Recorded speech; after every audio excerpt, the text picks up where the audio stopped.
just wanted to give you a quick update. There's some awesome things happening in the life of the church, and I was just reading this from Acts chapter 12 the other day, and it was talking about Peter being imprisoned, and the church were earnestly praying for him. And I want to encourage you that it's a really amazing thing as a Connect leader to be praying for every member of your Connect group, and no matter what limitation, no matter what challenge people are facing, when you're praying for them earnestly, God will show up. And that's what happened in this scripture.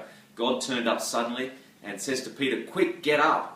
And the chains of his life fell off. And I want to stir you and encourage you as you pray. I know that God's going to speak to you, the people in your Connect group, and in a sense He's going to ask them to rise up. And that's why this Activate seminar that's coming up is such a key thing, that if we can activate our people, I know chains are going to fall off people's lives, they're going to live their best life, and we're going to see amazing things happen in the life of the church. So I just want to stir you in that. And I also wanted to invite Pastor Keith to come in and just share a great thing that's happening in his Connect group. So, Pastor Keith, you've got a great men's Connect group. Yeah, I do. What's the best thing about that Connect group that you love?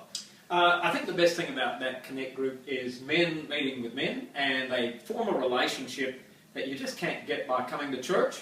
Because they get to be friends, they hang out together, but also they get to share with each other things that you might not kind of talk about around church. So it's an opportunity to be man-to-man, transparent, and challenge each other in our faith. Yeah. Real big thing. This is the most important. They found a safe environment to bring a friend who's not a believer. Yeah, and so we've had numbers of pre-believers come, and they're just sitting there watching this happen, checking it out, and getting very close to making that decision for Christ. Yeah, that's sensational.